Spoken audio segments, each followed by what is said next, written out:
Baik, Assalamualaikum warahmatullahi wabarakatuh. Waalaikumsalam warahmatullahi wabarakatuh. Waalaikumsalam. Alhamdulillah hari ini kita masih di pembelajaran modul Nusantara pada program pertukaran mahasiswa merdeka di kampus Universitas Bina Bangsa Getsempena. Hari ini kita akan diskusi dengan tokoh inspiratif dari Aceh, yaitu ada Bang Iskandar.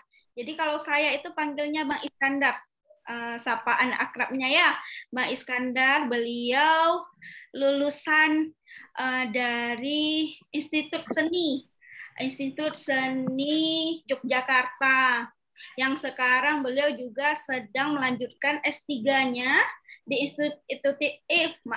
Institut Seni juga di Solo.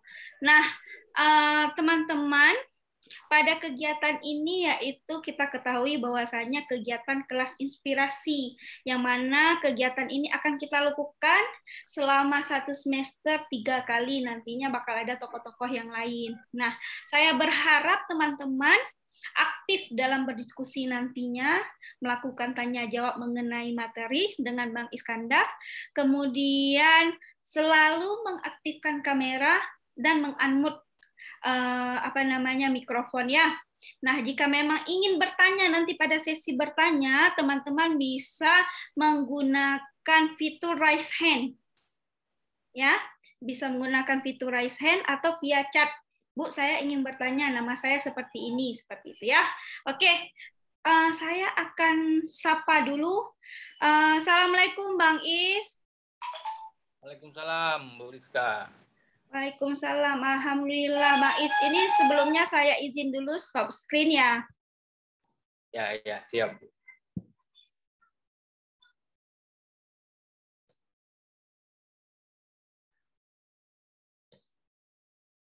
Oke, baik. Bang Is, apa kabar?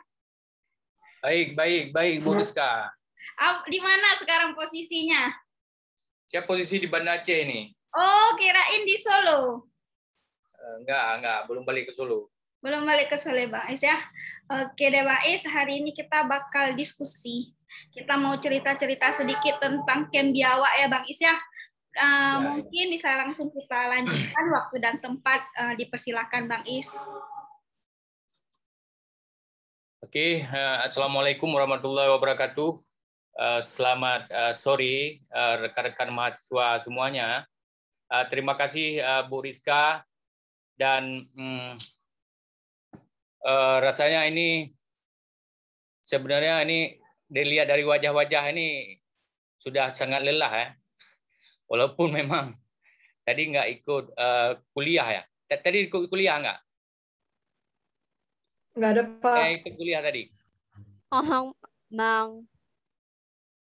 Kayak ini memang sore ini memang wajah-wajah agak lelah ya. Tapi nggak apa-apa. Yang penting soal belajar itu memang dia soal semangat yang harus dipaksakan sebenarnya. Karena tanpa dipaksakan itu apapun itu tidak akan jalan itu. Karena kita kalau ikuti cuaca kita akan lemas gitu kan. Ditiup angin sedikit kita akan pingin tidur gitu kan. Jadi memang kita harus melawan gitu. Jadi cuaca ini kadang harus kita lawan gitu. Jadi keinginan lain kita harus kalahkan dengan keinginan belajar itu sendiri gitu. Baik, kita mulai sesi diskusi pada sore hari ini. Temanya ini agak mengerikan dan lucu mungkin ya, karena ini temanya ini biawak gitu. Mungkin dinosaurus kecil Indonesia gitu ya. Biawak gitu. Jadi seakan-akan ini diskusi ini kita berhadapan dengan penikmat biawak gitu ya. Padahal banyak dari kawan-kawan mungkin belum pernah makan biawak gitu. Tapi ini bukan soal makanan biawak, tapi ini soal cerita tentang biawak gitu, cerita tentang Kem Biawak. Gimana Bu Rizka, apa kita pakai ini PPT Boleh, atau boleh, memang Bang. kita cerita dulu? Boleh, Kita boleh. cerita dulu ya. Boleh, boleh. Kita cerita dulu ya. Iya. Jadi kalau bicara tentang Kem Biawak, ini pasti pertanyaan yang muncul pertama adalah kenapa dinamakan Kem Biawak gitu.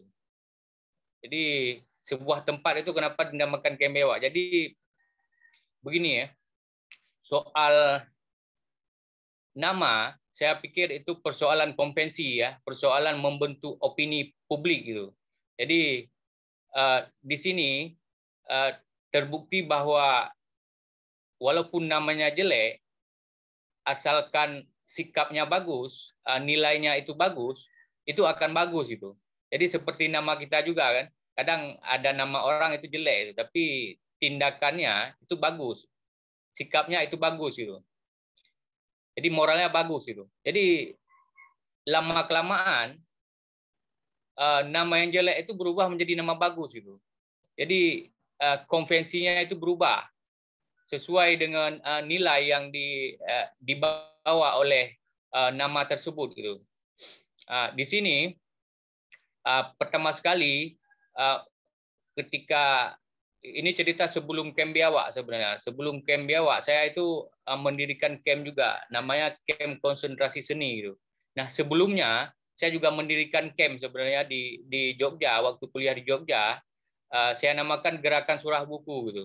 Jadi satu tempat itu yang saya rubah itu tempat bakar sampah gitu.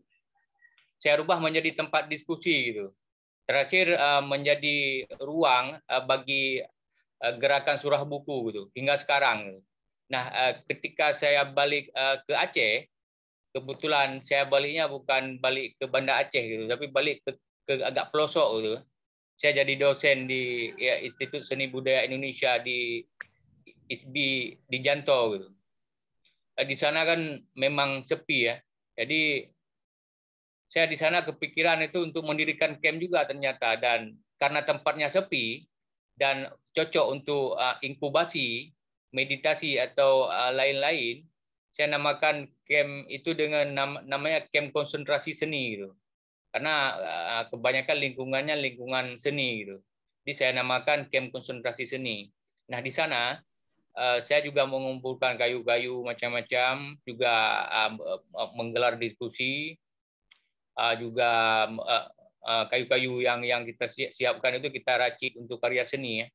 Kadang kita melukis di sana, kadang membaca, kadang kita makan-makan di sana kan. Jadi yang sangat dekat dengan budaya kita saya pikir ya.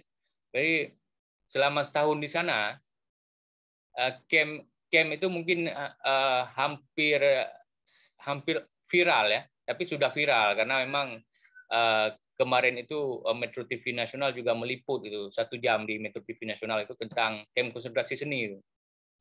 Nah, karena setahun saya di sana, saya akhirnya ingin mencoba beasiswa gitu, S3 gitu.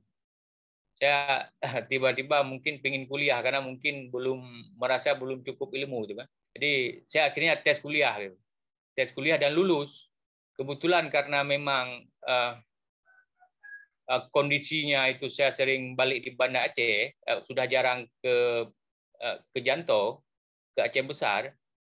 Saya kemudian sering main di pinggir sungai, karena memang di Banda Aceh kan panas ya. Jadi saya sering bawa hammock itu ke pinggir sungai Kurung Aceh. Jadi sering main-main di sana, ikat-ikat ayun itu tidur sambil ngopi-ngopi itu. Nah, terakhir memang terbersit itu untuk membuat satu tempat, satu camp lagi di sana gitu. Nah, setelah beberapa bulan saya mondar-mandir di pinggir sungai itu, nah kebetulan juga memang ada satu lahan di sana, satu lahan di sana itu yang mungkin agak luas ya, tapi nggak ada pepohonan apa-apa, cuma ada beberapa pohon kelapa gitu. Dan cuma ada kandang sapi yang memang nggak dipakai lagi gitu. Akhirnya kita putuskan memang untuk menyewa tempat itu karena memang yang pertama tempat itu memang nggak mahal gitu. Di 5 tahun itu sekitar 20 juta gitu kan. Jadi kalau dihitung per hari gitu ya sekitar 10.000 lah kan. Sekitar 10.000 saya pikir itu sangat murah gitu. Karena saya biasanya duduk di warung kopi itu habis uang sampai 170 gitu kan. Jadi dengan nyewa tempat itu, walaupun saya tidak melakukan apapun, itu sudah sangat untung gitu.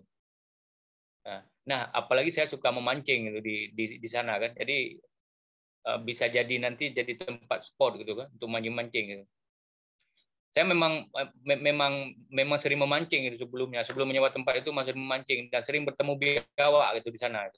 Jadi saya sering menjumpai sarang-sarang biawak di pinggir sungai itu. Jadi otomatis saya secara spontan itu menyebut bahwa ini camp biawak. Gitu.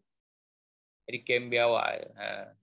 Jadi karena ada kandang sapi di sana, saya mau dan ada satu kawan yang saya ajak itu untuk membersihkan. Kita bersihkan itu sampai seharian itu kita bersihkan kotoran sapi itu. Kita sikar itu kita bersihkan itu. Setelah kita bersihkan, lalu kita sering nongkrong di dalam kandang sapi itu, sering duduk-duduk di sana, sering ngopi-ngopi gitu.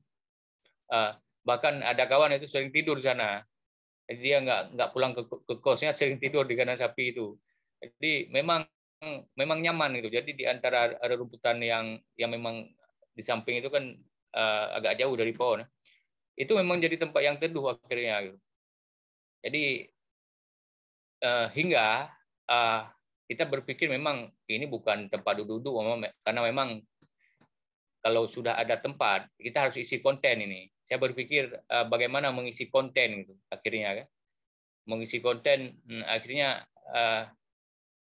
karena saya memang sebelumnya memang terjun di dunia literasi, sering mengadakan diskusi-diskusi. Saya kemudian sering mengundang kawan-kawan untuk diskusi gitu. Pertama diskusi-diskusi kecil memang. Diskusi kecil, kawan-kawan membawa kopi gitu kan. Ada goreng-gorengan. Kemudian ada banyak kawan-kawan juga yang karena siang itu membawa air tebu gitu. Jadi kecampur itu, ada bawa kopi, ada bawa air tebu, ada bawa kopi, ada bawa air tebu gitu. Terakhir hingga memang jadi satu produk. Jadi kopi dan tebu itu jadi satu produk gitu. Akhirnya memang ketika nanti kita bikin memang camp biawak memang sudah agak komersil, akhirnya memang kopi dan tebu itu jadi produk yang kemudian viral gitu di Aceh. Gitu. Jadi banyak media meliput bahwa kopi tebu itu enak gitu. Nah memang sebelumnya sudah kita racik, kita cari formulanya sehingga memang kopi dan tebu itu bisa dikawinkan. Gitu. Nah sebelum kita bikin tempat itu memang agak komersil, kita nggak ingin menyebutnya komersil karena memang camp itu memang saya tidak berpikir untuk mendapatkan uang banyak dari sana. Saya berpikir bagaimana berbisnis yang itu bisa mensubsidi kawan-kawan yang berdiskusi gitu. Jadi uang dari sana untungnya itu selain untuk membuat tempat, itu juga untuk mensubsidi kawan-kawan yang mengadakan diskusi, pingin makan gratis kita kasih, pingin ngopi kita kasih gitu kan. Bahkan kita berencana memang untuk mensupport orang-orang yang memang intelektual muda ini untuk misalnya ketika mereka ingin menulis buku, kita bisa memberikan beasiswa untuk mereka gitu untuk mencetak buku gitu. Jadi sampai ke sana kita pikir. Makanya enggak komersil. Memang akhirnya camp biawak dikenal sebagai tempat kuliner gitu. Tapi perlu dicatat juga bahwa camp biawak itu sebenarnya dikenal sebelum bisnis kuliner terjadi gitu, sebelum bisnis kuliner viral gitu. Kalau kawan-kawan ingat, kalau kawan-kawan lihat di media itu, ketik di Google misalkan, ketika kawan-kawan ketik camp biawak itu yang keluar tentang diskusi gitu, yang sangat populer itu diskusi tentang legalisasi ganja gitu. Jadi kita menawarkan solusi kemiskinan di Aceh itu lewat ganja gitu. Memang agak kontroversial gitu. Tapi kita mencoba menghadirkan satu dialektika akademik gitu, dengan menghadirkan seorang profesor gitu dan seorang ahli memang yang selama ini di bidang ganja gitu, juga aktivis ganja gitu, seperti Dira Narayana gitu, dari Lingkar Ganja Nasional yang dia memang sudah populer memperjuangkan ganja gitu. Juga ada kawan-kawan dari mantan kombatan juga, Tunku Jamaika, kita undang. Jadi dengan bekerja sama dengan Aceh Institute, kita memang sering mengadakan diskusi-diskusi publik gitu. Salah satunya yang terkenal adalah memang diskusi tentang ganja. Tapi sebelumnya kita sudah adakan acara-acara lain gitu, yang mungkin tidak terlalu viral karena berhubungan dengan advokasi misalnya terhadap korban konflik, terhadap misalnya undang-undang UU ITE gitu kan. Jadi memang tidak viral. Setelahnya juga memang kita sering kontras gitu kan. Mungkin bagi kawan-kawan yang melihat sekilas, Kem Biawak agak lain dengan yang lain, mungkin karena memang dalam diskusinya dia selalu mengangkat hal-hal yang tidak populer gitu, hal-hal yang tidak populis itu, hal-hal yang mungkin bagi orang dia tidak berani gitu. Tapi kita berani gitu, mengadakannya. Nah, setelah diskusi Kem Biawak tentang ganja, memang terjadi satu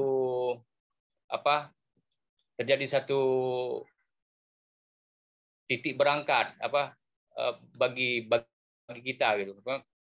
Kita kemudian jadi berpikir ini karena tiap hari dan makin ramai Kem Biawak karena sudah viral, ini nggak mungkin kita nggak menyiapkan kopi gitu, nggak menyiapkan makanan-makanan gitu, nggak mungkin kita harus beli di luar selalu kan, bolak-balik kan sayang. Kadang kan ada kawan-kawan itu ketika dia ada bawa junior itu dia suruh sama junior gitu. Jadi mudah-mudahan perintah itu memang mungkin sangat tidak etis juga kadang dan membuang-buang waktu gitu. Nah, akhirnya kita berpikir bagaimana Kem ini juga menjual sesuatu gitu yang memang memudahkan orang-orang dalam berdiskusi gitu. Sehingga saya berdiskusi dengan kawan-kawan lain karena saya bukan basicnya bukan bisnis ya. Saya bukan orang bisnis dan kemudian saya tidak tahu tentang kuliner gitu, tentang kopi apalagi gitu. Saya memang minum kopi tapi minum kopi manis, bukan minum kopi yang pahit gitu. Saya tidak terlalu fanatik dengan kopi gitu. Tapi akhirnya memang saya berdiskusi dengan mereka gitu. Berdiskusi dengan mereka hingga saya jadi seakan-akan itu jadi head of barista gitu. Saya itu kepala dari barista gitu. Karena dianggap soal lidah saya itu lebih bagus dari mereka mungkin. Jadi ketika mereka yang menguji, saya jadi pencobanya gitu. Kalau nggak bagus saya tolak gitu. Karena saya memang punya otoritas di sana gitu. Jadi yang kira-kira tidak enak, saya anggap itu tidak layak untuk dijual gitu. Termasuk kemudian kita melakukan eksperimen terhadap kopi dan tebu gitu. Itu udah berapa kali eksperimen itu nggak cocok. Hingga akhirnya memang cocok gitu. Itu memang cocok di lidah saya gitu. Kemudian ini yang jadi formula gitu. Bukan hanya kopi, akhirnya kita juga bikin produk lain. Nggak mungkin kopi dan nggak mungkin kita harus sama dengan kedai-kedai kopi lain. Karena kalau sama dengan kedai kopi lain kita berarti memang nggak ada orang minum gitu. Apa unggulnya Kem Biawak gitu, cuma hanya kandang sapi dan panas pula gitu kan. Orang pengen minum ke sana gitu. Kalau nggak ada keunggulannya, itu orang nggak akan datang. Gitu. Dan lama-lama kalau orang nggak ada makanan, itu juga nggak akan datang di bisnis kuliner. Jadi kita coba racik makanan-makanan yang memang kita bukan ahlinya gitu. Misalkan ya ubi cuma tinggal rebus saja, ya.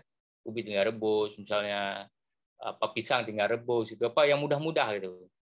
Yang bagi orang ini nggak perlu, ini kayaknya orang ini jualan nggak pakai otak gitu. Emang kita nggak terlalu ribet gitu. Jadi kita mikirnya simpel-simpel gitu. Termasuk akhirnya kita bikin menu makanan besar gitu. Yang yang mungkin kalau dipikir-pikir itu membuat orang marah. Karena setelah dia pesan, kita suruh masak sama mereka lagi. Jadi sudah dipesan itu, kita suruh masak sama mereka lagi. Jadi kita nggak memasak gitu, karena kita bukan jagonya masak gitu. Jadi kalau warung lain mungkin dia akan memasak dengan sangat enak untuk pelanggannya. Gitu. Tapi kita nggak, gitu. Kita nggak memasak, karena bagi kita kalau kita yang memasak itu risikonya sangat besar untuk mereka bilang tidak enak. Gitu. Ketika dia yang memasak atau mereka yang memasak, ketika kita tanya itu semuanya itu enak. Gitu. Jadi kalau dibilang nggak enak, berarti mereka nggak jago memasak. Jadi semua orang itu akan mengaku bisa memasak gitu, akan mengaku enak memasak gitu ketika ditanya. Nah, memang ketika saya tanya ke rata-rata itu memang enak masakannya. Selain memang kita siapkan bumbu yang memang sangat tidak mungkin untuk tidak enak gitu. Jadi risiko tidak enak kecil gitu. Dan rata-rata itu di Aceh itu memang orang bisa masak gitu. Dan dia pede mengakui bahwa masakannya enak gitu. Nah, berarti kan kita nggak usah repot lagi gitu. Dan kita nggak usah repot untuk membuat masakan enak karena ternyata mereka bisa bikin enak gitu. Dan itu sangat meringankan kita dan akhirnya kita jadi fasilitator aja gitu. Ya udah kita siapkan, misalnya mereka butuh bebek, berapa paket kita siapkan gitu. Kita siapkan bumbu, kita siapkan segalanya gitu, termasuk kayu gitu. Mereka butuh sapi gitu, daging sapi, daging bebek kita siapkan semuanya. Kecuali daging biawak gitu, karena memang kita nggak jual daging biawak gitu kan.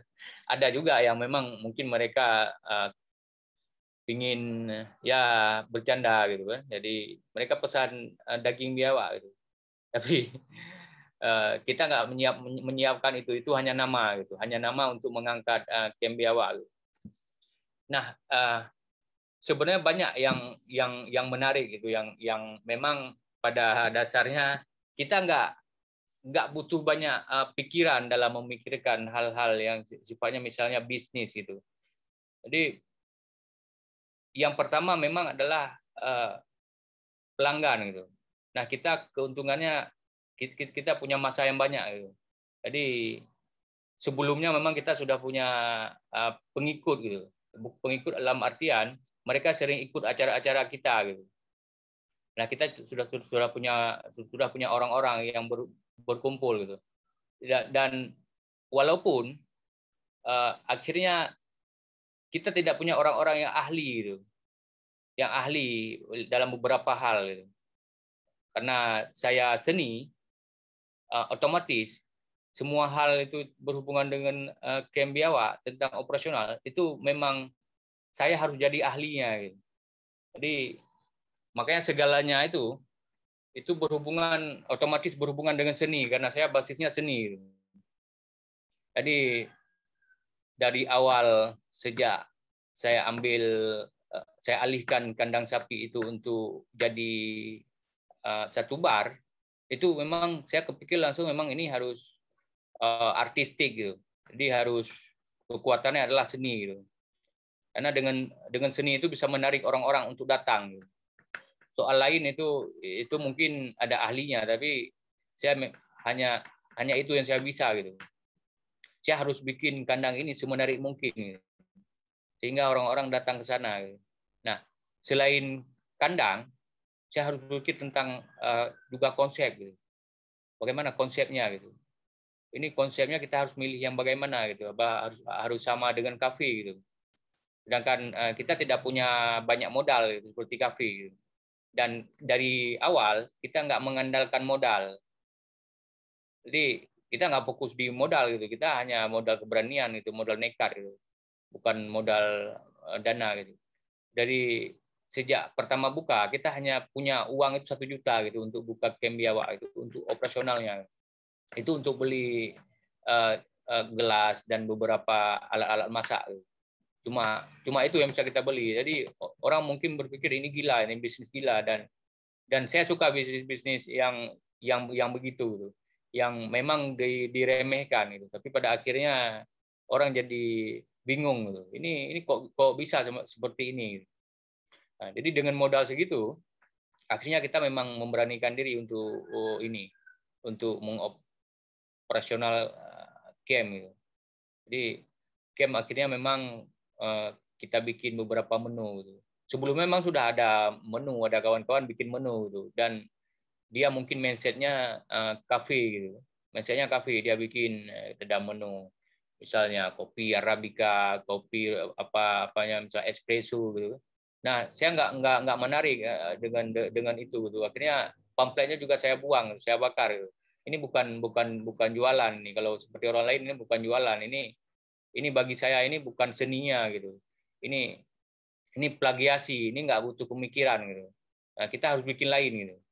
Saya buang semuanya menu-menu itu, baru saya bikin satu menu yang dinamakan kopi biawak tebu preso. Jadi kobite namanya. Nah, kobite itu yang kemudian jadi viral dan yang membuat orang-orang untuk datang ke Camp Biawak. Di orang tiap sore itu sudah ke Camp Biawak untuk ingin menikmati kopi biawak tebu espresso. Jadi kita pakai memang kopi arabica. Jadi orang-orang ke sana untuk minum itu, untuk minum dan itu memang nggak ribet ternyata, karena kita soal tebu itu memang kita beli dari orang-orang di pinggir jalan. Kita beli di pinggir jalan, kita borong, kita bawa ke Camp Biawak.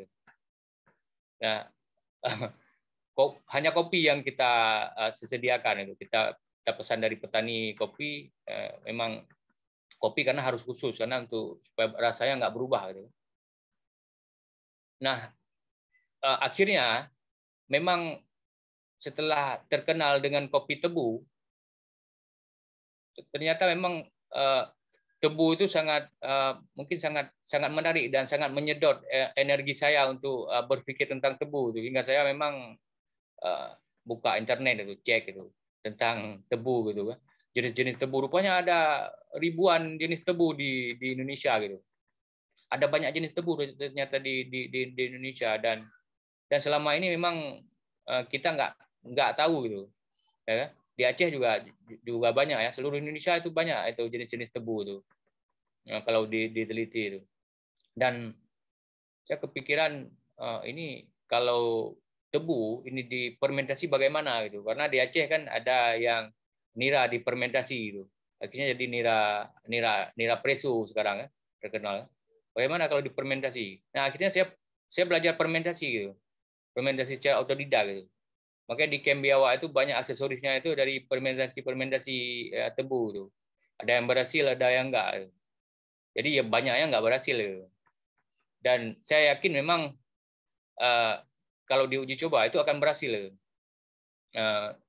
Fermentasi tebu, dan ternyata banyak permintaan memang terakhir ketika Camp Biawak, memang ini cerita sebelum ini ya, sebelum semasa pandemi, udah masuk masa pandemi.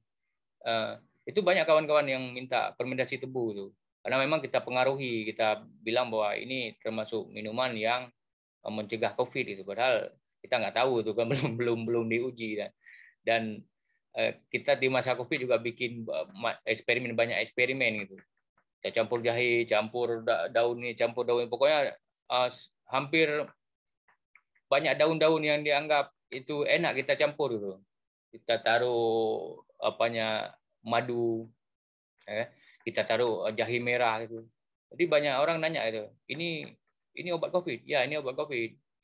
Kenapa disebut obat COVID? Ini kan banyak rempah-rempah, saya bilang. Kalau nggak sembuh di rempah ini, berarti sembuh di rempah lain. Nanti ada peluang sembuh itu, karena ada banyak rempah-rempah di sini. Jadi mereka ketawa.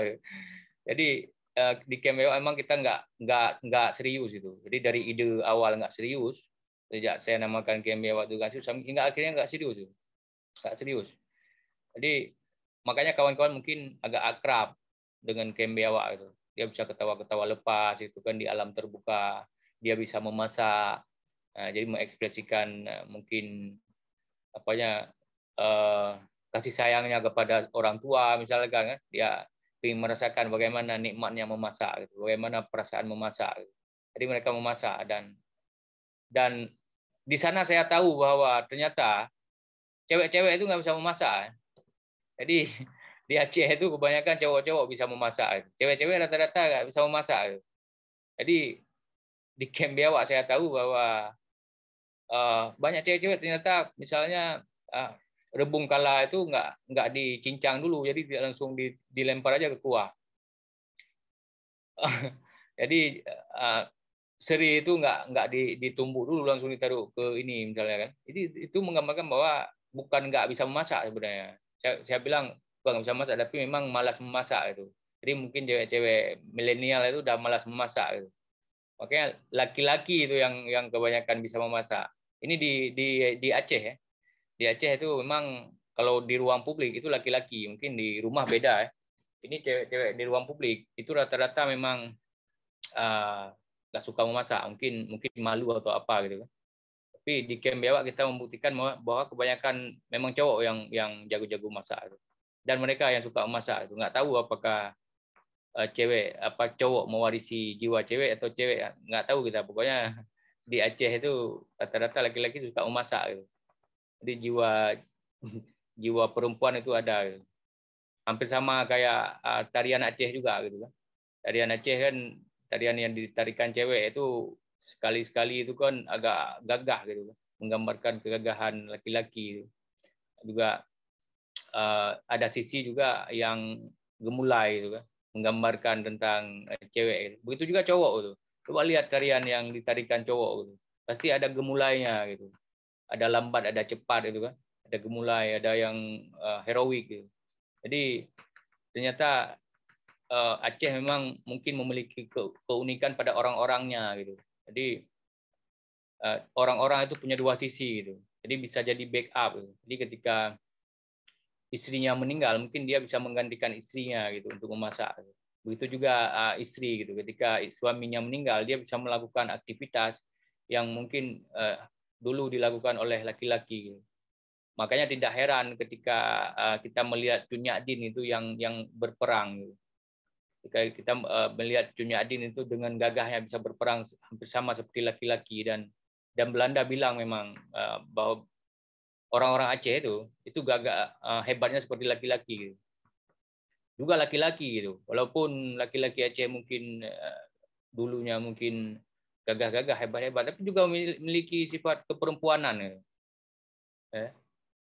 Coba lihat orang-orang Aceh itu kalau nonton film dia pasti nangis. Walaupun punya brewok itu, walaupun brewoknya besar itu pasti nangis. Itu mungkin hampir sama tuh. Orang Papua juga begitu ya. Jadi ketika nonton film India sedih juga nangis itu. Jadi ada sisi kelembutan dalam setiap karakter laki-laki itu. Jadi mungkin dari camp biawak sedikit tadi saya ceritakan bahwa ternyata memang camp biawak itu walaupun kita gerakkan dengan saya nggak berani bilang itu profesional karena memang kita nggak profesional di bidangnya gitu. Itu bukan digerakkan oleh profesionalisme, dan terbukti memang camp biawak itu bergerak itu bukan karena dengan rumus-rumus gitu. Jadi makanya orang-orang kalau bisnismen itu akan geleng-geleng kepala dengan cara kita gitu.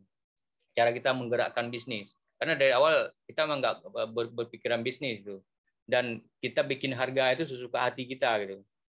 Jadi kalau memang orang nggak bisa bayar, nggak usah bayar. Kalau memang kita lihat wajahnya agak pucat sedikit, kita kasih gratis gitu. Jadi agak rileks aja karena kita nggak terlalu fokus di angka gitu. Kita ingin camp biawak itu mengusung nilai gitu. Kita ingin memberikan nilai pada camp gitu. Nah, seperti tema kita hari ini kan seni dalam pusaran bisnis itu. Jadi kita perlu catat bahwa seni itu memang memiliki peran yang sangat strategis itu dalam bisnis itu. Jadi saya kira kalau ada orang yang berbisnis itu tidak memiliki seni, maka dia akan sangat datar bisnisnya gitu. Dia akan sangat kaku gitu. Jadi Karena bisnis ini kan dia bisa merambah kemana-mana. Gitu. Misalnya seperti saya ceritakan tadi, gitu. Dia bisa melakukan eksperimen gitu. Karena itu sifat-sifat seni itu kan. Ideologi seni kan dia kan kreativitas itu kan. Ya, kreativitas itu kan dia mencari hal-hal baru gitu. Nah, hal-hal baru itu yang sangat tidak bisa dilawan oleh lawan lah, misalnya dilawan oleh pesaing gitu. Yang sangat sulit disaingi itu orang-orang yang kreatif gitu dalam bisnis. Dia bisa menciptakan produk yang belum pernah diciptakan gitu. Dan dengan seni sesuatu itu bisa jadi pionir gitu. Nah, Camp Biawak mungkin sederhana gitu, hanya tempat bekas kandang sapi, kemudian orang-orang diskusi, masak-masak, minum-minum gitu. Sederhana, tapi akhirnya memang dia menjadi pionir itu. Dia akhirnya dicontoh gitu. Apalagi di saat pandemi. Nah, pandemi kan orang-orang kan bisnis-bisnis besar itu mulai bangkrut gitu. Jadi banyak orang itu sudah nggak mau, ada orang yang pengen bisnis tapi dia nggak memiliki modal gitu. Nah, saat itulah dia butuh pionir itu, butuh contoh gitu. Jadi Camp Biawak di sini bisa menjadi contoh gitu. Yang pertama dari segi modal itu tidak banyak. Berarti apa? Berarti kan keberanian yang mereka tonjolkan. Keberanian itu, spontanitas itu. Jadi nilai-nilai yang ada di kepala mereka yang dituangkan ke sana gitu sebagai kekuatan. Jadi seni ini yang sangat strategis di dalam Camp Biawak gitu. Bukan hanya soal produk, jadi soal bagaimana membangun ruang yang sangat menarik, itu juga peran dari seni, peran dari kita gitu. Jadi bagaimana membangun estetika yang bagus itu. Bagaimana kandang sapi menjadi istana gitu kan. Jadi mereka menganggapnya itu seperti istana itu, padahal hanya kandang sapi yang kita capek-capek kita bersihkan gitu. Nah, dengan rerumputan yang juga kita jaga gitu. Kita hanya modal rumput. Pernah orang investor itu mau datang mau menawarkan kita modal untuk bangun bisnis ini menjadi besar gitu. Kita tolak itu hanya dengan alasan nanti rumputnya rusak gitu. Jadi itu mungkin betapa gila bagi mereka. Kita menolak karena takutnya rumput jadi rusak nanti kan. Karena saya berpikir kalau udah memang melibatkan dana besar, itu nanti nggak akan jadi contoh lagi. Akhirnya jadi kita nggak bedanya seperti kafe gitu. Sedangkan saya itu ingin mengusung konsep camp memang, konsep yang murah dan meriah gitu. Dia peduli terhadap lingkungan, dia tidak melakukan eksploitasi tidak hanya melakukan eksploitasi terhadap pelanggan. Bagi saya kedai-kedai kopi atau kafe, mohon maaf, itu kadang hanya melakukan eksploitasi itu terhadap pelanggan. Dia berpikir bagaimana mengambil uang pelanggan. Hanya itu yang dipikirkan. Jadi dia tidak tahu itu bahwa sebenarnya orang-orang yang diambil uangnya itu orang-orang yang perlu dibantu gitu. Jadi bisa jadi kita nggak membantu mereka dalam hal keuangan, dalam hal finansial, tapi kita bisa bantu lewat lain gitu. Misalnya gambaran dia pingin berbisnis atau kita meningkatkan kapasitas mereka gitu kan. Saya berpikir ke sana gitu. Makanya kalau dibilang kemana arahnya Camp Biawak ini arahnya adalah yang akhirnya orang-orang yang datang ke sana itu bukan membayar kopi tapi dibayar gitu. Jadi pelanggan itu dibayar gitu. Saya berpikir ke sana. Jadi bagaimana caranya agar orang yang minum kopi itu dia dibayar akhirnya, bukan membayar kopi tapi dia dibayar oleh pemilik kopi gitu. Bagaimana caranya itu yang sedang kita pikirkan itu. Nah, memang itu kan kelihatan aneh, tapi itu nggak aneh sebenarnya karena orang-orang sekarang itu ternyata juga banyak mendapatkan uang di kedai kopi gitu. Kedai kopi itu jadi tempat bekerja gitu. Nah, hari ini kita mungkin tahu banyak pekerja itu dia online itu di warung kopi gitu. Dia bekerja dari warung kopi dan mereka mendapatkan uang banyak dari sana. Gitu. Jadi kopi itu nggak seberapa gitu. Tapi itu hanya beberapa persen saja gitu dari kita gitu, dari anak muda yang dia dibayar dari meja kopi gitu. Apabila kita dorong, kita bantu dengan dorongan, ini bisa jadi bahwa orang-orang lain itu juga bisa kita dorong untuk bagaimana dia menghasilkan uang dari meja kopi gitu. Misalnya mengarahkan mereka untuk membuat produk gitu. Kalau mereka tidak bisa, kita bikin workshop gitu. Kita ajarkan mereka supaya bisa gitu. Nah, akhirnya memang kedai kopi itu jadi tempat bekerja gitu, bukan hanya tempat ngopi aja gitu. Kalau tempat ngopi dan makan aja, kalau manusia itu hanya fokus pada minum dan makan, itu ya kawan-kawan kan bisa menebak gitu. Jadi ya kita nggak ubahnya seperti sapi gitu, seperti lembu gitu, yang hanya fokus pada hal-hal yang sifatnya makan dan minum. Dan duduknya itu nggak jauh-jauh dari tempat-tempat makan itu. Ya, di mana ada minum di situ ada kita gitu. Di mana ada makan di situ ada kita gitu. Jadi manusianya di mana gitu. Makanya saya berpikir bagaimana memanusiakan mereka gitu. Jadi memberi nilai gitu. Mengembalikan nilai pada orang-orang yang datang ke Camp Biawak. Makanya kita dikenal sebenarnya sebagai tempat yang membangunkan kesadaran. Makanya anak-anak muda itu kita punya banyak pengikut itu, anak-anak muda yang seide dengan kita. Jadi seide, keinginan mereka itu hampir sama dengan keinginan kita gitu. Ingin menjadikan tempat kopi bukan sebagai tempat eksploitasi keresahan orang, bukan eksploitasi kesedihan orang, tapi membangun optimisme baru lewat camp. Dan kenapa kita beri nama camp? Karena memang kita ingin beda dengan lain, dengan kafe, dengan kedai kopi atau lainnya. Kita ingin beda, gitu. Ingin memberikan aliran baru. Karena kawan-kawan kan tahu bahwa Aceh ini kan sangat kental dengan sejarah perlawanan. Gitu. Dan ketika kita pelajari tentang perlawanan, itu hampir semua perlawanan itu memang digerakkan dari camp-camp konsentrasi gitu. Dari camp perlawanan gitu. Nah, ini berbeda dengan dulu. Mungkin kalau dulu itu kan orang bikin camp-camp perlawanan untuk melawan pemerintah gitu. Tapi sekarang saya pikir di masa damai juga harus ada camp gitu. Nah, camp ini berbeda orientasinya, bukan seperti dulu gitu. Kalau dulu orientasinya untuk melawan pemerintah, sekarang musuh kita itu bukan lagi pemerintah. Gitu. Setelah berdamai ini musuh kita adalah misalnya pendidikan yang rendah gitu, kemiskinan gitu kan, kemiskinan dan termasuk juga skill masyarakat yang sangat minim gitu kan.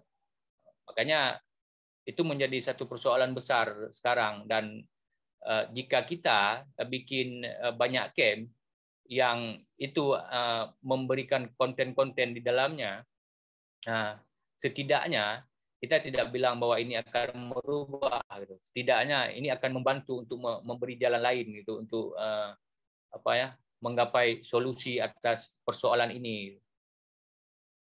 Makanya kalau ada kawan, sekarang kan banyak yang kawan-kawan ingin mendirikan camp gitu. Bahkan ada beberapa yang sembunyi-sembunyi untuk meniru, ada yang mengambil menu macam-macam lah. Dan kita ternyata dipikirnya awalnya kita marah, padahal kita nggak marah. Padahal kita memang suruh meniru gitu. Karena ide kita ini memang kita untuk disebarkan gitu.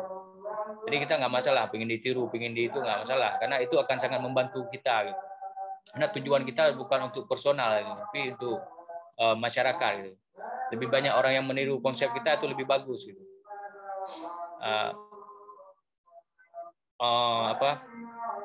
sekarang memang ada beberapa muncul camp ya, ada beberapa di Aceh muncul camp, dan kita harapkan bukan hanya beberapa, tapi seluruh Aceh itu harus ada camp gitu. Seluruh kabupaten itu harus ada camp gitu. Dan kita akan membantu untuk memfasilitasi mereka, misalnya dalam hal ide, konsep misalkan kan, atau konten kita akan sangat senang hati dengan membantu mereka gitu. Karena kita ketika orang minta bahwa konsep camp, kita dari awal memang bilang camp itu bukan soal makan dan minum, camp itu bukan soal kuliner gitu, tapi camp itu soal lain gitu, soal literasi gitu kan, soal literasi, soal seni juga kan. Nah, karena memang seni di Aceh ini sangat memprihatinkan juga gitu. Kenapa memprihatinkan? Memang dalam kondisi damai seperti ini, seharusnya seni itu bisa mengendalikan orang-orang itu untuk berpikir indah, berbuat indah, macam-macam gitu. Dia punya peran ke sana, tapi mungkin kekosongan ini juga membuat orang-orang menjadi menjadi mendung, gitu. Menjadi resah gitu. Karena kawan-kawan kan tahu sendiri bahwa memang Aceh memang sangat tertinggal dibandingkan dengan daerah-daerah lain. Ya, karena kita yang pertama karena konflik gitu. Karena konflik yang berkepanjangan juga. Bukan hanya itu, ternyata walaupun sudah damai juga, kita juga masih tertinggal itu. Mungkin ada efek masa lalu, tapi efek sekarang itu lebih besar. Bukan karena konflik lagi, tapi karena memang masyarakatnya itu sangat susah untuk belajar, itu mau belajar, itu sangat susah untuk melawan kemalasannya untuk dia bisa maju. Gitu. Kita kan bisa lihat sendiri bahwa mungkin di Aceh orang-orang Aceh suka ngopi, gitu. Suka ngopi. Padahal ngopi itu memang bagus, gitu. Ngopi itu memang bagus, membuat mereka kritis itu. Jadi mereka sering sharing itu, budaya diskusi terbangun gitu. Tapi minus literasi, minus artinya minus terhadap hal-hal yang terarah, itu juga jadinya nggak bagus itu, jadinya lambat itu. Makanya mimpi kita adalah bagaimana membangun kedai kopi atau katakanlah camp itu selain menjadi tempat minum, itu menjadi tempat berpikir dan berbuat gitu, bukan hanya berwacana gitu. Karena selama ini kedai kopi itu jadi tempat wacana gitu. Kita nggak pingin hanya berwacana gitu. Walaupun itu wacana yang bisa mendorong hal-hal besar gitu. Ya misalkan ya seperti yang kita buat diskusi kemarin itu kan wacana gitu. Tapi itu telah menciptakan satu gelombang besar opini publik gitu, tentang ganja gitu. Jadi hingga nasional gitu. Jadi diskusi di kandang sapi itu ternyata terdengar hingga ke Senayan gitu. Dan membuat orang-orang resah dengan itu, dengan legalisasi ganja itu hingga sekarang gitu. Nah, itu wacana-wacana seperti itu, dan bukan hanya wacana, saya pikir juga praktik juga harus dimasukkan ke dalam kedai kopi itu, ke dalam camp. Nah, mungkin Bu Rizka setengah dulu, mungkin nanti akan ada pertanyaan mungkin dari kawan-kawan. Kalau saya ngomong terus, ini takutnya selain nggak memberi ruang kepada kawan-kawan, juga nanti jadi terlalu ngawur gitu. Karena saya suka cerita sebenarnya. Oke, Bang. Oke, sangat menarik, Bang. Sangat. Dari yang awalnya, dari kandang sapi, dari namanya, dari konsepnya, kemudian nilai yang mau diambil itu apa gitu ya. Sebenarnya Bang Is, kegiatan kami ini, teman-teman ini dari berbagai universitas sebenarnya, itu sebenarnya datang satu semester ke kampus kita di Banda Aceh, Bang. Tapi karena pandemi, jadi hanya bisa bertatap maya. Seandainya bisa dilakukan luring, kami bisa langsung pergi ke camp seharusnya ya teman-teman ya. Ya. Tapi nggak apa-apa, insya Allah nanti kita bakal ketemu Bang Is di Banda Aceh ya. Bang Is mungkin bisa ditunjukkan foto-foto gimana, mungkin teman-teman ini penasaran bentuk campnya bagaimana. Boleh di-share Bang Is? Di-share ya. Bentar ya. Oke.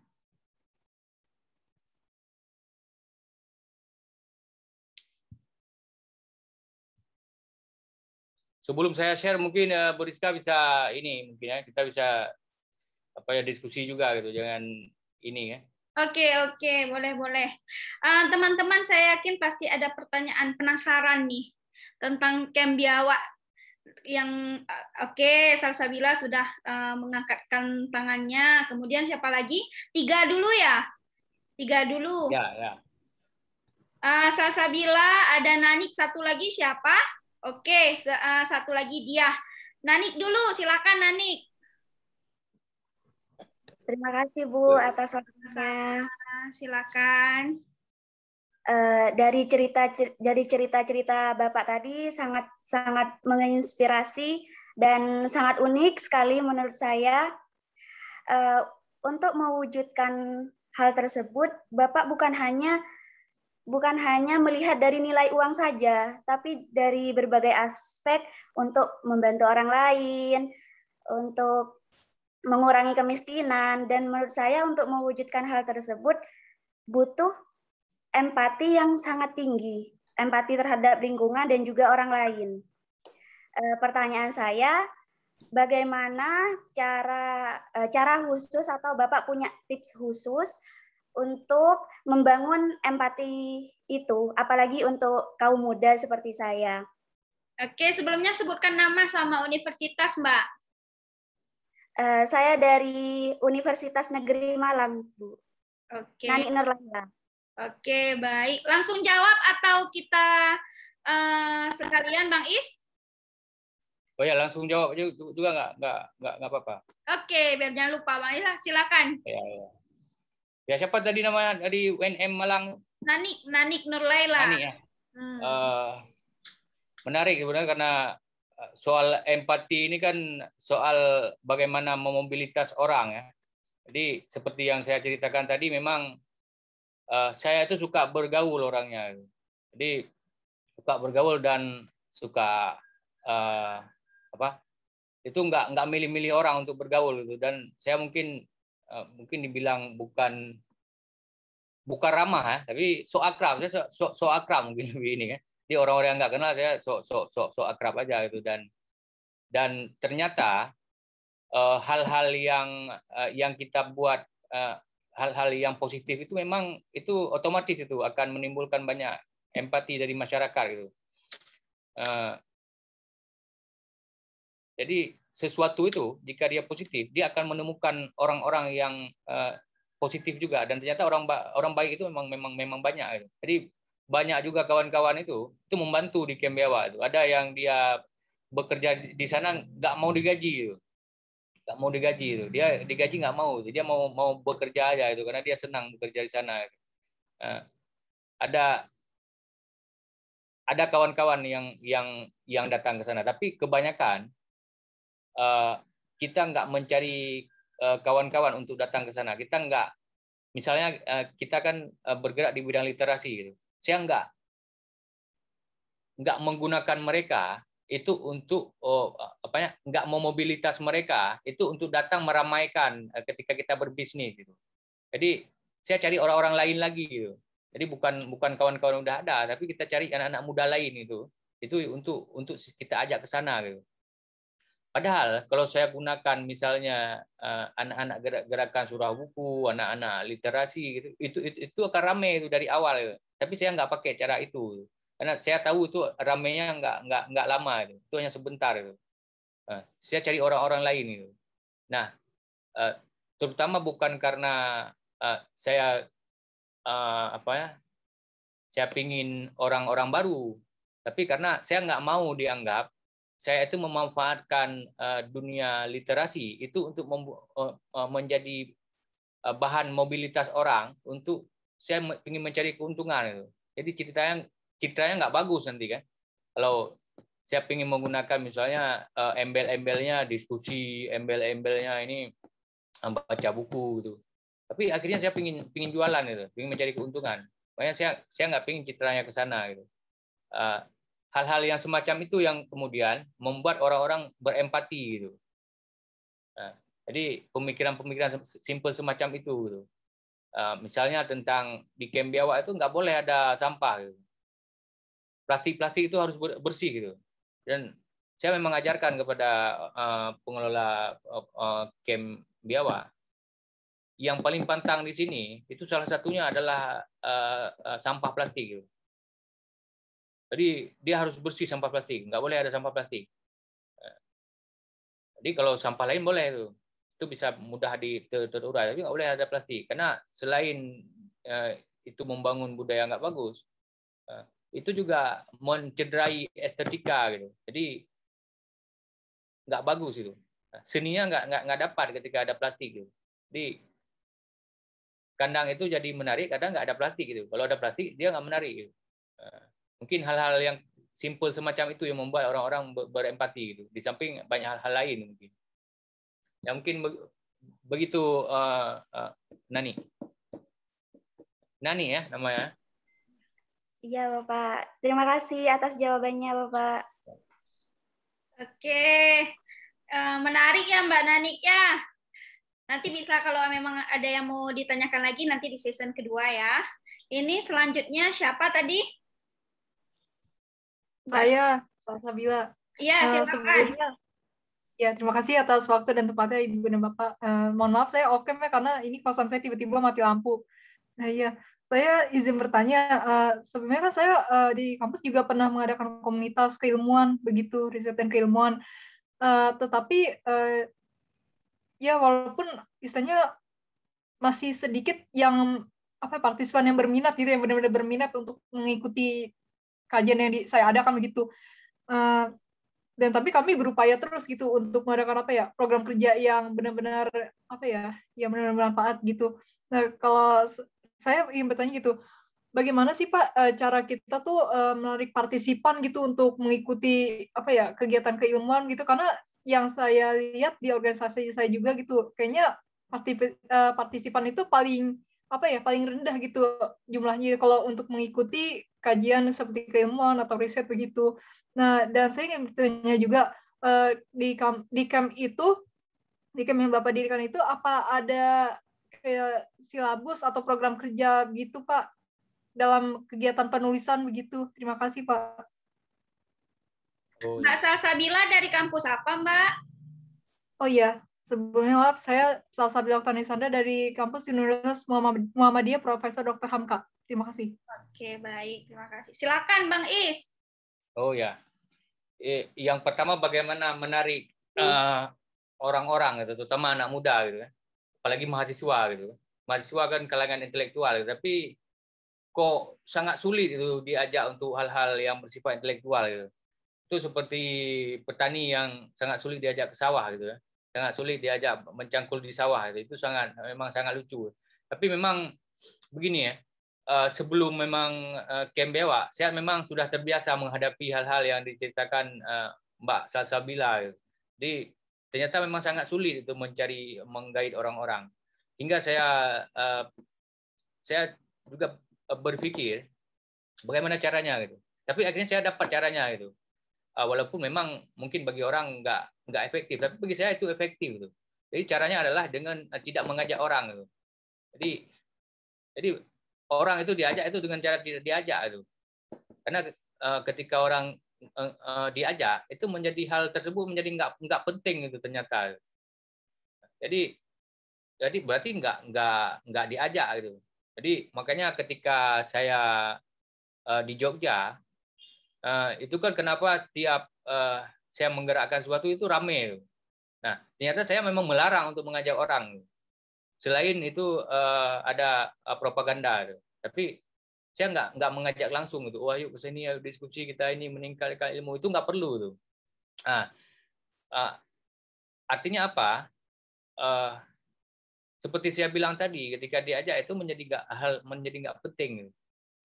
Ketika nggak diajak itu seolah-olah itu menjadi hal penting gitu. Nah, bagaimana kemudian menggerakkan mereka untuk datang akhirnya? Yang pertama adalah kita sendiri itu yang harus memang kuat gitu. Kita sendiri yang harus dalam artian kita merasa itu penting gitu. Jangan merasa orang lain yang hadir itu penting, tapi kita sendiri penting gitu. Nah, kita misalnya bikin diskusi gitu. Itu jangan mulai harus ramai dulu.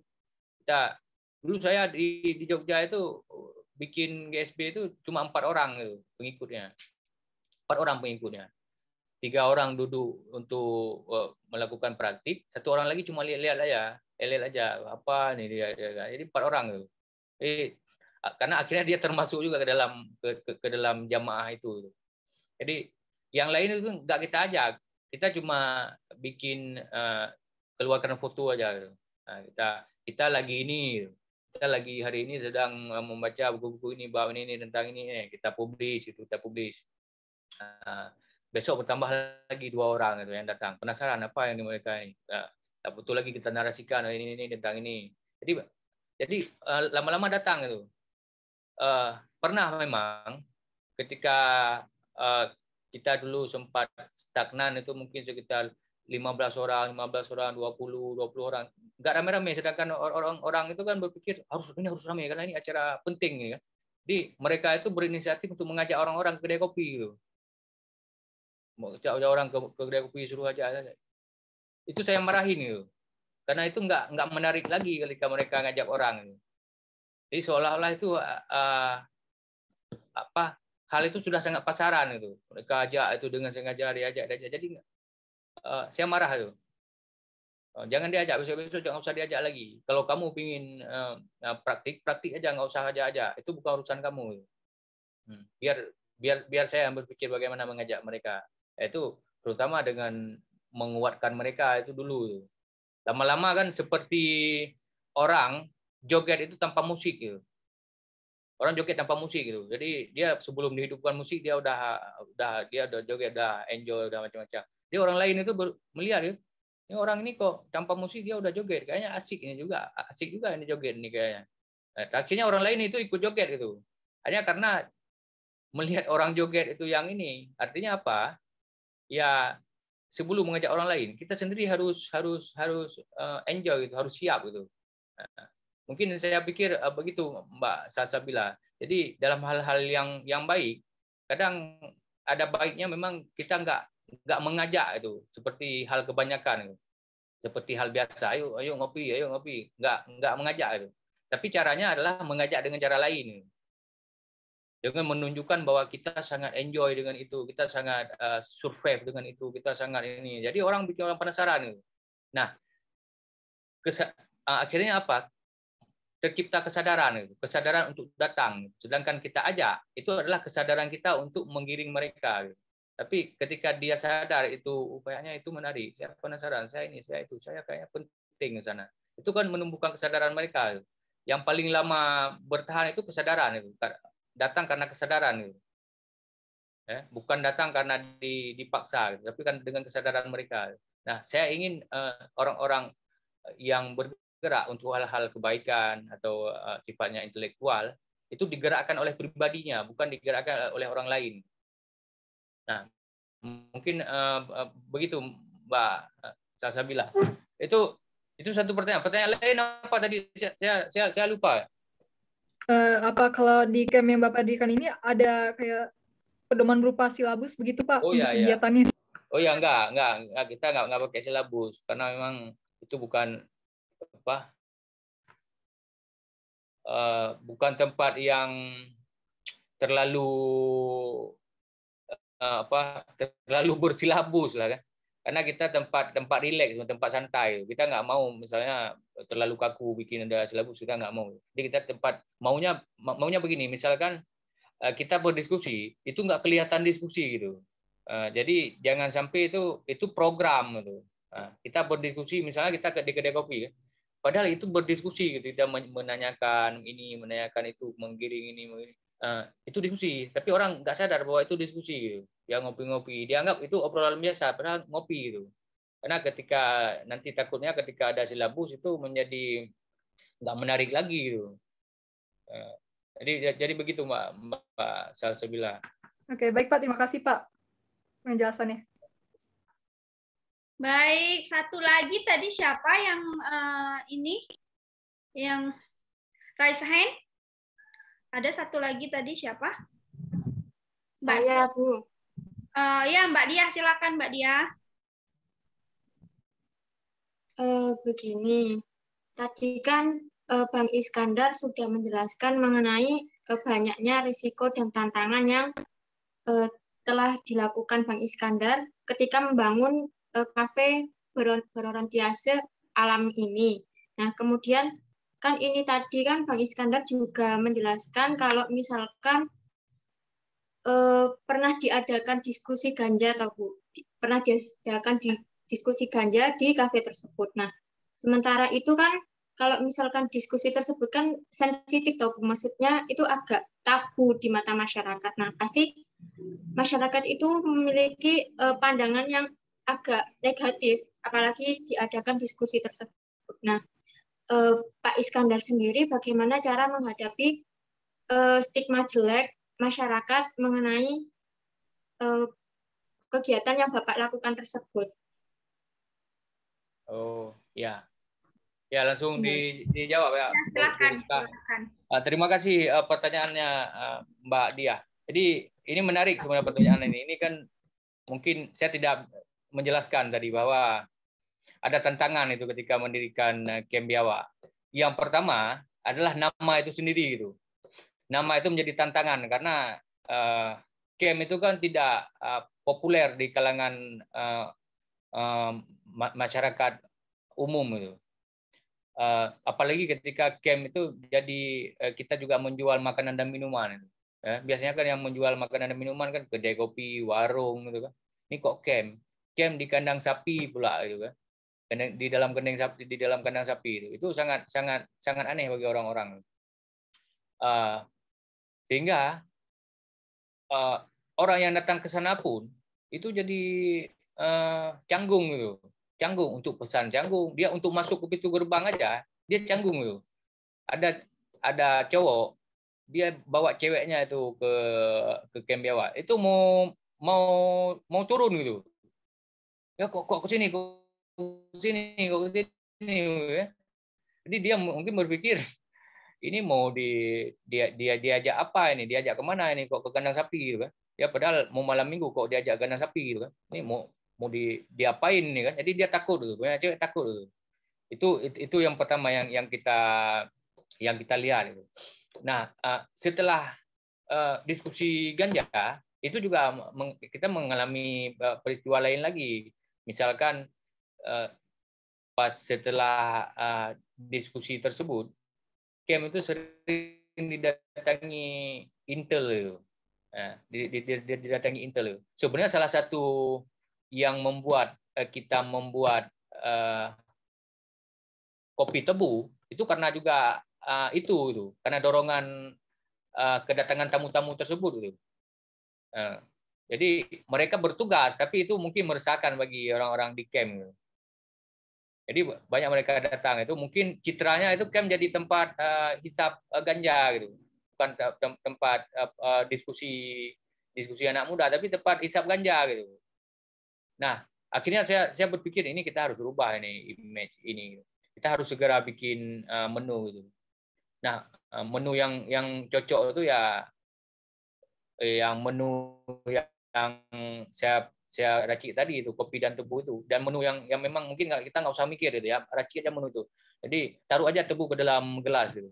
Kita taruh tebu ke dalam gelas yang panjang-panjang. Jadi orang pas minum kopi tebu itu dia hisap tebu itu.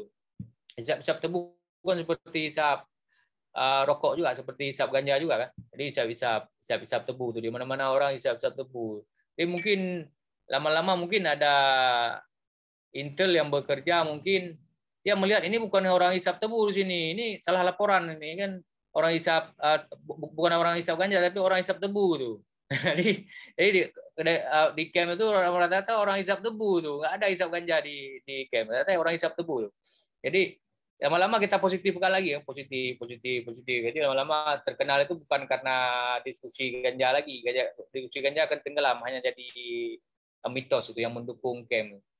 Tapi kemudian kopi tebu itu yang muncul, Jadi camp menjadi manis kembali gitu. Jadi membuat orang berpikir ini camp itu tentang kopi tebu, itu bukan ganja. Nah, begitu Mbak Dia. Jadi melawan stigma itu memang harus dengan hal-hal yang kadang butuh kreativitas itu. Jadi itu butuh kesabaran juga kan. Kalau enggak bisa bubar juga itu camp biawak setelah diskusi ganja. Saya rasa begitu Mbak Dia, dan kita kembali ke Bu Rizka. Terima kasih Pak atas penjelasannya. Oke, baik, menarik ya. Nah, saya masih pengen lihat gambarnya, Pak Is.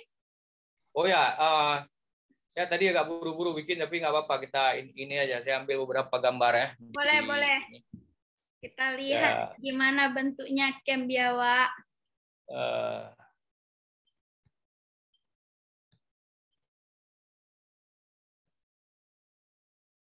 Nah, ini saya nggak sempat bikin ini ya,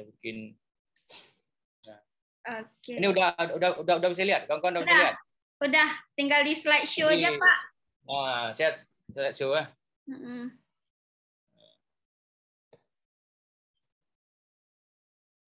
Ya, di atas slideshow. Mana slideshow? Ini ya, di bawah slideshow. Itu, ini. Ya, bawahnya yang ada tulisan slideshow. Di samping animasi ada slideshow, Pak. Animasi bentar. Itu ya pas, itu tinggal diklik aja. Ini ya? Ya. Bisa diklik. Bentar. Oke. Biasanya di bawah ya. Ini nggak ada tombolnya di bawah. Nggak ada di bawah.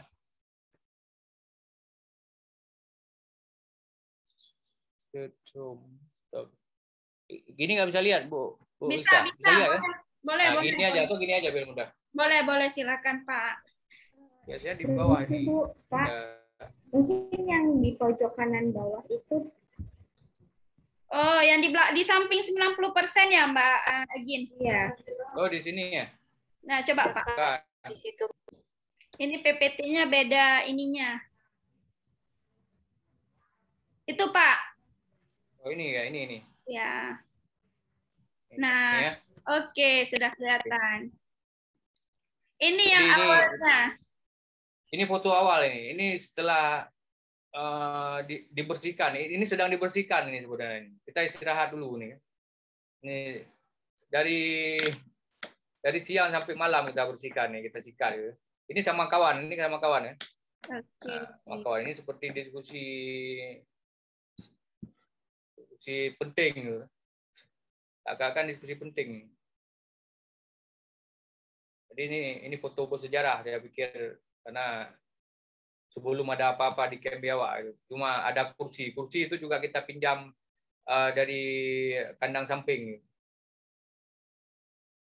Dan orang jadi bingung juga sebenarnya ketika dia di camp biawak, ketika camp biawak sudah ada itu, karena dia pertama nggak ada WC gitu. Jadi nggak ada sumur juga kan, nggak ada lampu lagi gitu. Kita nggak pasang lampu tuh, karena kita nggak cuma punya modal untuk beli bahan aja, nggak punya lampu tuh. Kita cangkok dari samping itu lampu ya. Ini awal mula nih dari jauh. Ini cuma kecil aja nih camp biawak nih. Nah, ini setelah kita bersihkan nih foto ini. Oke. Setelah kita bersihkan, sebelum kita taruh aksesoris itu.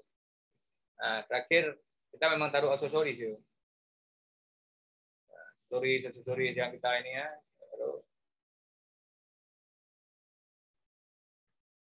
Oke. Ya, akhirnya itu memang yang masak ini ibu-ibu gitu kan, anak-anak gitu. Laki-laki, perempuan di ruang terbuka gitu. Jadi sangat keren ya. Kalau kita pikir-pikir itu sangat keren itu memasak di warung kopi itu di ruang terbuka dan dilihat sama orang-orang. Jadi ibu-ibu ini kan seperti artis gitu. Jadi orang masak ini seperti artis gitu. Nah, mungkin kalau di rumah dia di belakang itu, orang-orang belakang, orang dapur, tapi ketika dimunculkan di sini ini sangat menarik gitu. Slide-nya belum jalan, Bang. Belum jalan, ini udah jalan. Masih halaman pertama. Nah, ini kan. Awal mula. Nah, Ini belum juga. ini udah jalan. Belum. Udah. Belum berganti, Belum. belum ganti. Masih halaman Belum ganti, pertama. Oh, kok bisa ya? Atau dikeluarkan dulu. Di exit dulu. Ya, ini kok ininya. Macet ya, Bang? Macet kayaknya. Ulang lagi, Bang. Coba ulang lagi.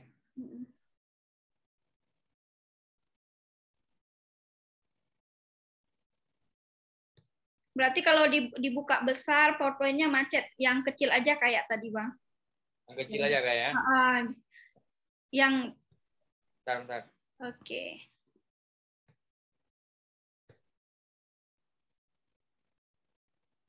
Nah, kecil aja berarti ya. Bentar. Oke, gitu boleh. Itu kelihatan. Itu yang kelihatan. Halaman kedua, Bang. Tadi ketinggalan halaman kedua. Begini aja. Ya, boleh. Nah, begini aja halaman. Nah, boleh. Ini halaman kedua. Nah, ini tadi yang saya jelaskan tadi ini kandangnya. Kecil ya, kandang kecil. Tapi lapangan ini luas lapangan sampai ke belakang, sampai ada sungai di belakang ini. Ini dalamnya, ini tempat makan sapi ini, dalam ini. Akhirnya memang jadi bar ini. Bar. Ini yang saya jelaskan tadi. Ini foto, lihat, ini cewek. Ibu-ibu ini lihat betapa keren gitu kan, masaknya di tengah-tengah keramaian gitu. Iya. Kan jadi kayak chef sangat penting gitu. Chef. Terus ini diskusi. Serame itu ya, serame ini. Berarti ini udah lebih dari 20 orang. Di belakang, depan belakang. Jadi penuh itu. Tapi diskusi ganja mungkin lebih ramai lagi diskusi ganja. Dari yang di foto ini ya? Ya, nggak ada di foto ini. Tadi saya lupa ininya kan. Tapi ada di Instagram juga ada, di internet juga ada. Dan diskusi ganja itu selain rame partisipan juga pastinya rame aparat keamanan itu kan. Jalan-jalan itu dijaga itu. Oke. Rame itu luar biasa. Terus jadi ruang diskusi publik itu juga akhirnya menjadi wisata kuliner juga. Jadi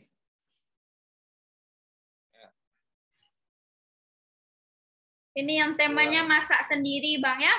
Ya, masak sendiri ini. Masak sendiri, enak sendiri gitu. Kalau sendiri masak pasti enak. Ya. Ini juga lihat keseruan makan. Iya, luar biasa ramainya. Jadi kebersamaan itu memang benar-benar terasa dari sini. Oke. Orang masa-masa gitu.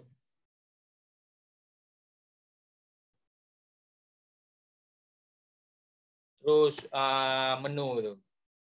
Nah, menu-menu ini kan. Ini menu. Jadi bebek ini kenapa kita berpikir bebek dan ayam, karena memang bantaran Kurung Aceh ini memang banyak ayam dan bebek itu, banyak orang pelihara ayam dan bebek. Jadi menu yang kita pikir itu menu-menu yang ada di sekitar itu. Apa yang ada di sekitar? Oh, bebek, ayam, ya udah itu aja menunya. Oh, ada di pinggir jalan ada buah, masyarakat kan ada panen buah, ada ini ya kita jual aja buah-buah itu. Jadi nggak banyak mikir menciptakan produk gitu. Nah, karena kan selama ini di kedai-kedai kopi di Aceh kan hanya gorengan gitu. Nah, kita bikin kita taruh buah-buah gitu. Jadi seakan-akan mereka istimewa gitu. Disambut istimewa walaupun mereka nggak makan itu. Apa-apa, penting kan dia merasa keren itu dia berada di meja yang ada buah-buahnya gitu. Buah-buah itu. Ya. Oke, sangat menarik. Nah, mungkin begitu aja ini ya, Bu Rizka. Okay. Saya nggak banyak menciptakan slide ini. Oke, itu sudah mewakili. Nanti bisa lihat di Instagram ya. Oke. Ya. Teman-teman, kita buka satu sesi lagi ya. Ada yang ingin bertanya? Silakan yang ingin bertanya. Kita buka satu sesi lagi. Silakan ada yang ingin bertanya. Ini saya baca chatnya ya dari Melinda. Bang Is, ada yang chat dari Melinda ini. Katanya, selamat sore Bang Iskandar. Saya Melinda dari UHAMKA Jakarta. Saya ingin bertanya pada Bang Iskandar, jika Melinda mau bekerja sama untuk menulis sebuah buku dengan pihak Kem Biawak, syaratnya apa saja Bang? Kemudian bolehlah lain waktu nanti Melinda ajukan kerjasama penulisan buku bersama Kem Biawak. Silakan Bang Is, bisa direspon. Bisa itu bisa dibicarakan itu. Tapi saya nggak bisa bilang bisa atau enggak, tapi itu bisa dibicarakan lebih lanjut gitu ya. Okay. Karena itu menarik juga idenya itu. Oke. Ya Mbak Melinda, nanti bakal ada yang perlu kontaknya bisa saya share di grup ya. Nah, mungkin satu pertanyaan lain pertanyaan lagi sebelum kita tutup. Siapa yang ingin bertanya? Boleh silakan. Satu orang lagi aja. Siapa? Boleh raise hand? Mbak Umi? Mas Abdul Salam? Mbak Novi? Egin? Silakan.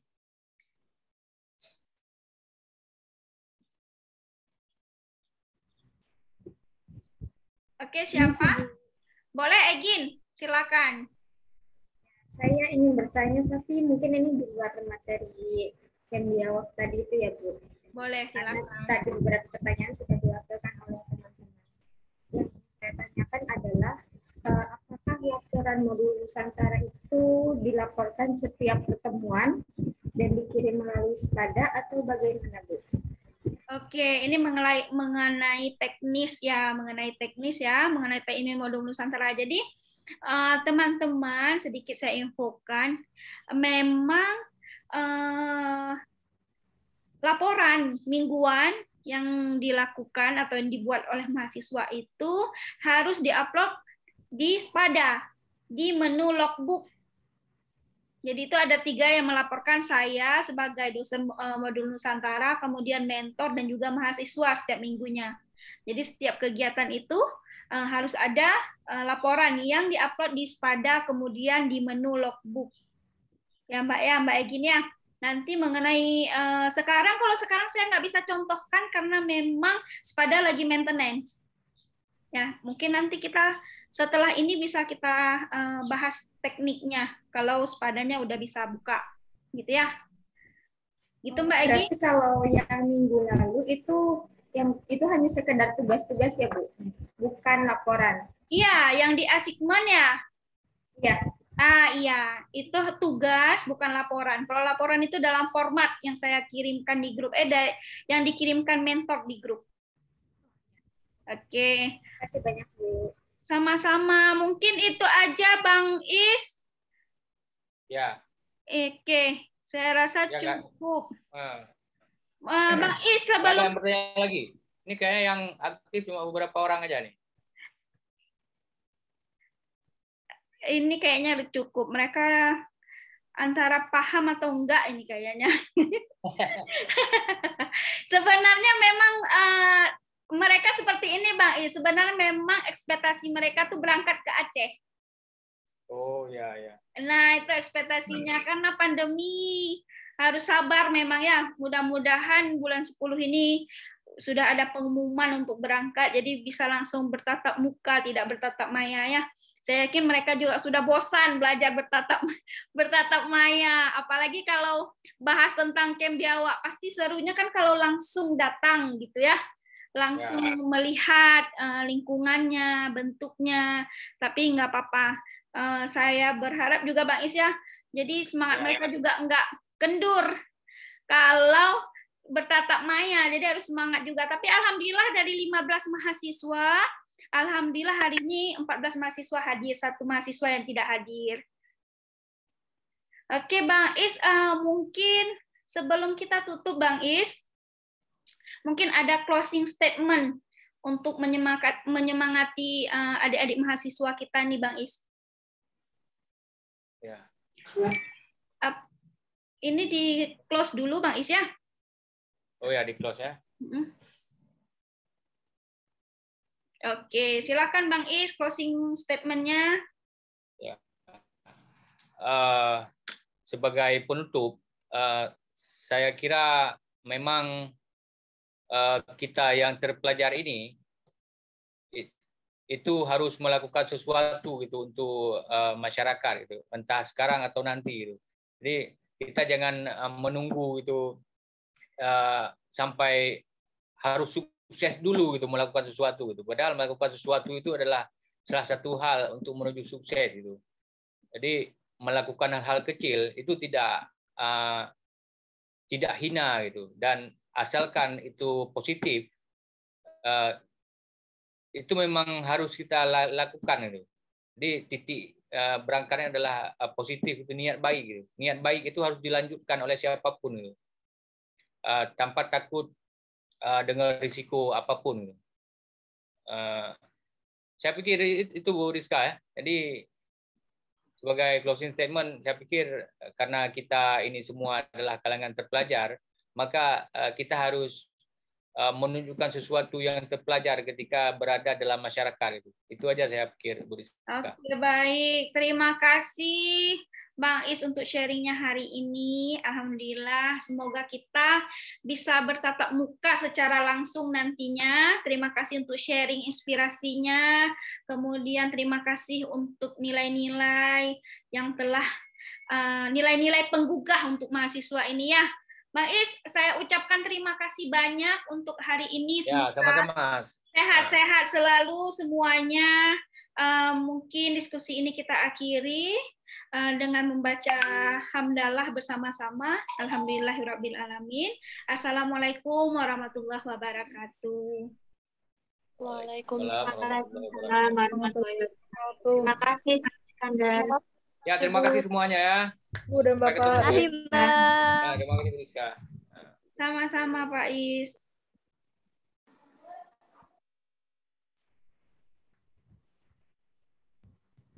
Oke, baik. Teman-teman, untuk sesi, sebentar ya, saya pause.